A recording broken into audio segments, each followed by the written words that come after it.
اللہ والصلاۃ والسلام علی رسول اللہ۔ صفحہ نمبر ہے 124، آیت نمبر ہے 146 اور 147۔ اعوذ باللہ من الشیطان الرجیم، بسم اللہ الرحمن الرحیم، وَكَأَيٍّ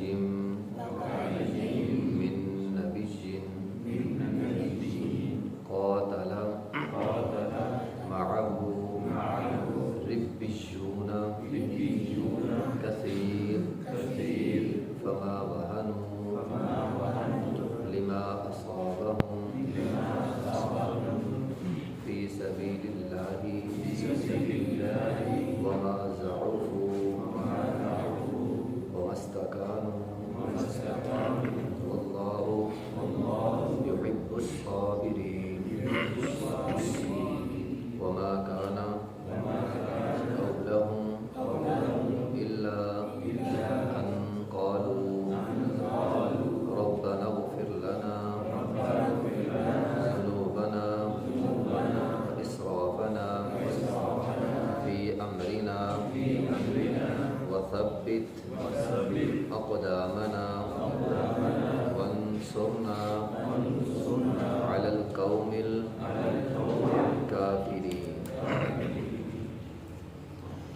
وَكَأَيٍّ مِّن نَبِيٍّ، اور کتنے ہی نبی قاتل جہاد کیا، لڑائی کی، معه ان انبیاء کے ساتھ، ربیون رب والوں نے، کثیر بہت زیادہ رب والوں نے گزشتہ انبیاء کے ساتھ مل کر لڑائی کی۔ فما وہنوا، نہ وہ سست ہوئے، لما اصابہم ان پر جو انہیں پہنچی، فی سبیل اللہ اللہ کے راستے میں، اللہ کے راستے میں جو بھی مصیبت پہنچی وہ اس پر سست نہیں ہوئے۔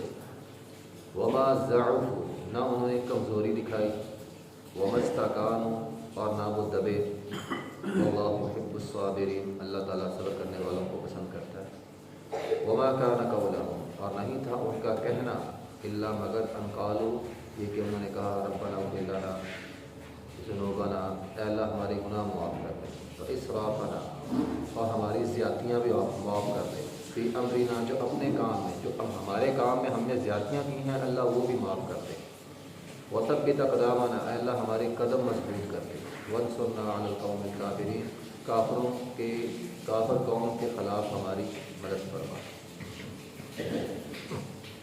بات ہو رہی تھی غزوہ احد کی، مسلمانوں کو غزوہ احد میں جب نقصان اٹھانا پڑا، مسلمان تھوڑے سے پریشان ہو گئے۔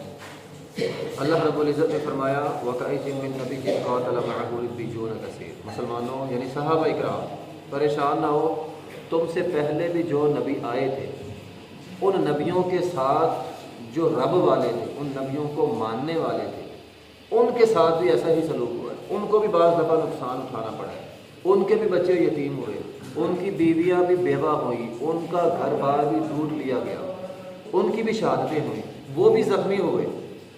تو ایسا پہلی دفعہ نہیں ہوا، تم سے پہلے بھی ہو چکا ہے۔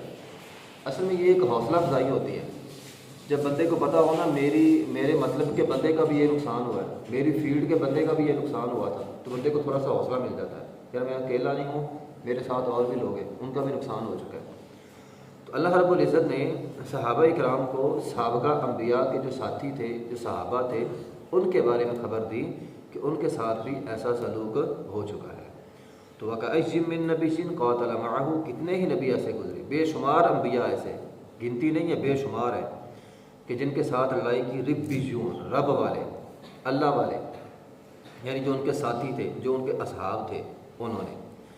فما وہن کہتے ہیں ارادے کی کمزوری، تو ان کے ارادے نقصان ان کا ہوا لیکن ان کے ارادے مضبوط رہے، ان کے ارادے کمزور نہیں ہوئے۔ لما اصابہم فی سبیل اللہ، اللہ کے راستے میں جو بھی انہیں مصیبت پہنچی ان کے ارادے مضبوط تھے۔ وما ضعف کہتے ہیں جسمانی کمزوری، تو نہ ارادے میں کمزوری آئی نہ جسم کے اندر کمزوری آئی۔ وما استکان کہتے ہیں بے بس ہونا، بعض دفعہ بندے کا جسم تو مضبوط ہے، ارادہ بھی مضبوط ہے، لیکن بندہ ہی بے بس ہے، کچھ کر نہیں سکتا۔ تو ان کے ساتھ ایسا بھی نہیں، نہ وہ بے بس بھی نہیں ہوئے، کچھ نہ کچھ کرتے رہے، ارادے ان کے مضبوط رہے، جسمانی طور پر وہ لوگ مضبوط رہے۔ تو بہت سارے ایسے لوگ تھے۔ تو اس آیت میں ہمارے لیے جو سبق ہے وہ یہ ہے کہ اگر ہم یہ چاہتے ہیں، یہ بات ہو رہی ہے رب والوں کی، اگر ہم نے رب والے بننا ہے نا تو اس کے لیے سستی چھوڑنی پڑے گی، ارادے کی سستی، جسمانی سستی، اور پھر دبے دبے رہنا، سہمے سہمے رہنا، یہ چھوڑنا پڑے گا، بے بس ہونا یہ ختم کرنا پڑے گا، پھر جا کے بندہ رب والا بنتا ہے۔ ہمارے معاشرے میں سستی کی ایک بہت بڑی وجہ ہے جو ہمارے معاشرے میں چلتی ہے۔ آپ کسی کو کہہ لیں کوئی بھی نیک کام کر لو، میں یہ کل سے شروع کروں، یہ جو لفظ کل ہے نا، علماء کرام فرماتے ہیں ہمارے معاشرے میں سب سے بڑا نقصان اس لفظ کل نے کیا ہے۔ یعنی انسانیت کا سب سے بڑا نقصان یہ لفظ کل کرتا ہے، میں کل کروں گا، نماز پڑھ لو کل پڑھوں گا، فلاں کام کر لو کل کروں گا۔ بعض لوگوں نے اصل میں کل سے مراد تو قیامت کا دن تھا نا، شریعت اسلامیہ میں کل سے مراد قیامت کا دن ہے، بعض لوگوں نے اس کل کا بھی مذاق بنا لیا، وہ کل قیامت اور جو ہوگا سو دیکھا جائے گا۔ بعض لوگوں نے پل صراط تک کو مذاق بنایا ہوا ہے، کل قیامت کے دن ہوگا، پل صراط ہوگی، اور جب ہوگا دیکھا جائے گا۔ تو یہ جو لفظ کل ہے نا، اس کی وجہ سے سستی آتی ہے۔ علماء کرام فرماتے ہیں عقل مند بندے کی ڈائری میں لفظ کل نہیں ہوتا، آج، ابھی کرنا ہے تو ابھی کرنا ہے، توبہ مانگ اور کل مانگ لیں گے، بعد میں مانگ لیں گے، کیوں بھی بعد میں، گناہ ہو گیا فوراً توبہ کرے۔ تو نیک لوگ کل پہ نہیں جاتے، فوراً کرتے ہیں۔ یوسف علیہ السلام کے بھائیوں نے کہا ہم اس کو قتل کر دیں، بعد میں توبہ کر لیں گے، نہیں کی، 40 سال گزر گئے، تو پتہ نہیں کل آپ کی آنی ہے کہ نہیں آنی، آج اور ابھی توبہ مانگنی ہے، آج اور ابھی نیک کام کرنا ہے، آج اور ابھی نماز کا ارادہ ہے، آج اور ابھی کوئی بھی کام کرنا ہے، آج اور ابھی اللہ نے جب توفیق دی ہے فوراً کرے، عزم ہو جب موقع ملے گا فوراً کرنا ہے، کل نہیں۔ تو وَمَسْتَقَانُوا نام و دبے وَاللَّهُ يُحِبُّ الصَّابِرِينَ، اللہ تعالیٰ ایسے لوگوں سے محبت کرتا ہے۔ تو مشکلات آتی ہیں، مشکلات پہ جو صبر کرنے والا ہے، جو مستقل مزاج بندہ ہے، اللہ تعالیٰ ایسے بندے کی محنت کی قدر کرتا ہے۔ دیکھیے انسان محنت کرتا ہے، بعض اوقات انسان قربانیاں بھی دیتا ہے، لیکن ہوتا یہ ہے شیطان درمیان میں آ کے بندے کو یہ کہہ دیتا ہے کہ تو نے محنت بڑی کی ہے، تو نے بہت بڑی قربانی دی ہے۔ یہی بات انسان کے اندر بعض اوقات انا بنا دیتی ہے، اچھا میں نے کیا ہے، میں نے تو بہت بڑا کام کر لیا پھر، اور یہی چیز انسان کی تباہی کا باعث بن جاتی ہے۔ تو اگلی آیت کے اندر اللہ تعالیٰ نے یہ سمجھایا اگر کوئی بھی قربانی دے لو، کوئی بھی محنت کر لو، اس کے اوپر اترانے کی بجائے عاجزی اور انکساری ہو اور اللہ تعالیٰ سے دعائیں ہوں، تو فرمایا وما کان قولہم الا ان قالوا ربنا اغفر لنا، انہوں نے جانوں کی قربانی دی اور قربانی دے کر یہ نہیں کہا ہم نے بہت بڑا کام کر لیا ہے، نہیں، ربنا اغفر لنا، اے اللہ اس کے اندر بھی اگر جو ہم سے کوتاہی ہوگی نا اللہ ہمیں معاف کر۔ یہ ہوتا ہے اصل نیک بندہ، نیک بندہ جو ہوتا ہے بہت بڑی قربانی دے کر بھی کہتا ہے اللہ جس میں کمی ہوئی نا مجھ سے معاف کر دے، وہ یہ نہیں کہتا میں نے بہت بڑا تیر مار لیا، میں نے بہت بڑا کام کر لیا، اتراتا نہیں ہے، تکبر نہیں کرتا، عاجزی اور انکساری ہوتی ہے۔ تو وما کان قولہم الا ان قالوا ربنا اغفر لنا، انہوں نے کہا اے اللہ ہمیں معاف کر دے۔ ٹھیک ہے، بعض اوقات انسان کام کرتا ہے، اس کام کے اندر کوئی نہ کوئی کمی پیشی ہو جاتی ہے۔ ہمارے معاشرے میں کیا ہوتا ہے، ہم کمی پیشی اٹھا کے اگلے کے سر پہ ڈال دیتے ہیں، فلاں کی وجہ سے ایسا ہوا ہے، اگر کوئی نہ ملے تو ہم اللہ پہ ڈال دیتے ہیں، وہ جو ہمارے نصیب میں اللہ نے ایسا لکھا تھا۔ دوسروں پہ ملبہ ڈالنا یہ ہمارے معاشرے کا ایک وتیرہ بن گیا ہے، لیکن اللہ تعالیٰ نے صحابہ کرام کی تربیت کیا کی ہے۔ اب غزوہ احد میں بہت بڑا نقصان ہوا، 70 صحابہ کرام شہید ہو گئے۔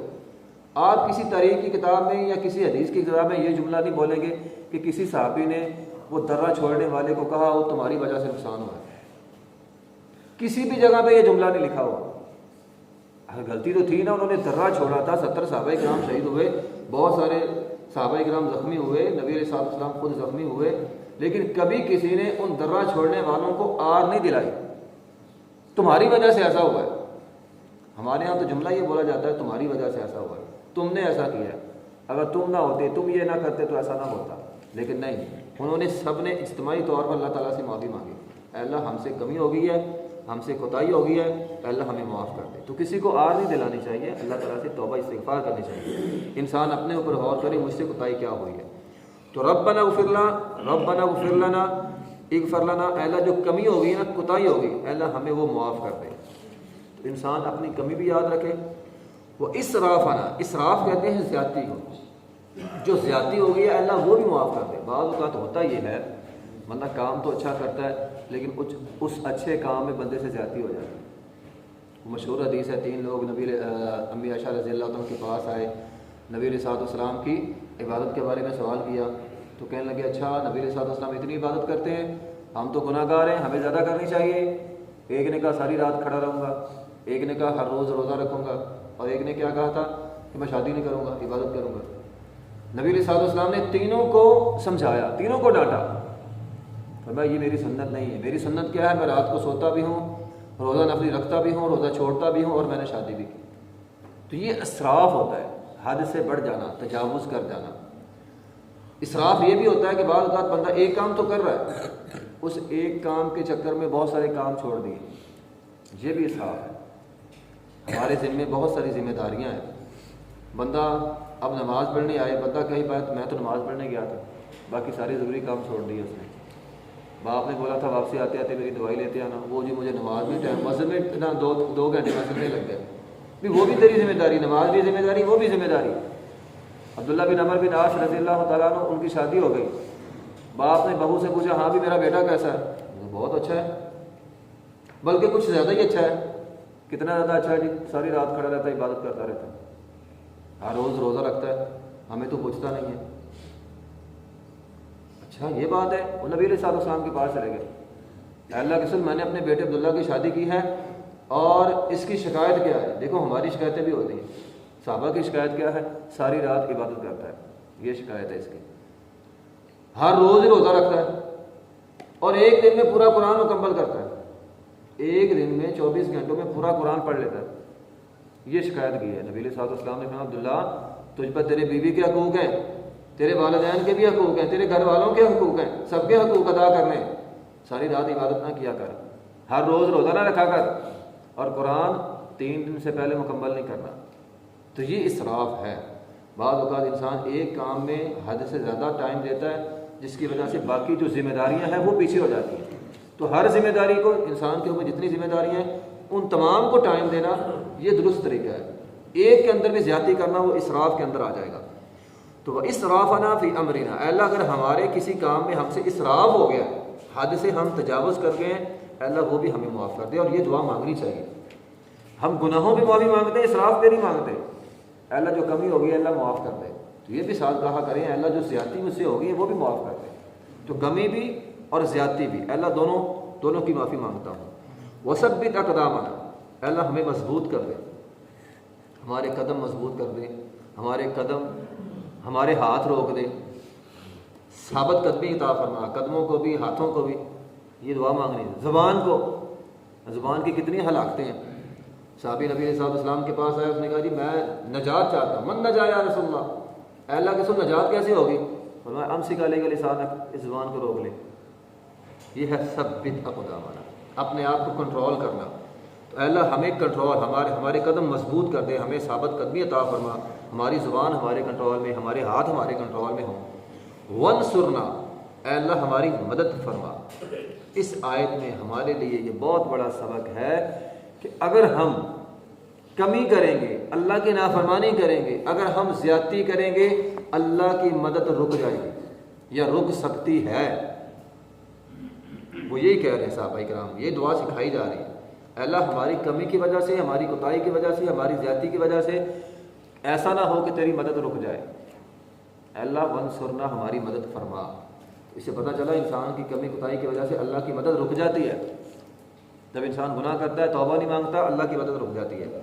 تو اے اللہ وانصرنا، اے اللہ ہماری کمی کوتاہی کی وجہ سے تیری مدد رکے نہ، وانصرنا، اے اللہ تو ہماری مدد فرما، علی القوم الکافرین، کافر قوم کے خلاف۔ اور یہ بھی پتہ چلا جب انسان کے اندر کمی کوتاہی آتی ہے، دشمن کو اللہ تعالیٰ غلبہ عطا فرما دیتے ہیں، دشمن اوپر چڑھ جاتا ہے بندے کے۔ تو جب انسان اللہ کے قریب جاتا ہے پھر اللہ تعالیٰ مسلمانوں کو غلبہ عطا فرماتے ہیں۔ تو آج دشمن ہم پر غالب ہے، وجہ ہماری کمیاں کوتاہیاں ہیں، ہماری زیادتیاں ہیں۔ تو فرمایا اے اللہ وانصرنا علی القوم الکافرین، اللہ ہماری مدد فرما کافر قوم کے خلاف۔ بہت اچھی دعا ہے، ربنا اغفر لنا ذنوبنا واسرافنا فی امرنا وثبت اقدامنا وانصرنا علی القوم الکافرین۔ کثرت سے ہمیں یہ دعا پڑھنی چاہیے، اس میں گناہوں کی معافی بھی ہے، زیادتی بھی ہے، جسم پہ ثابت قدمی کی دعا بھی ہے، اور اللہ کی مدد کا سوال بھی ہے۔ تو یہ دعا ہمیں کثرت سے پڑھنی چاہیے۔ وآخر دعوانا الحمدللہ رب العالمین۔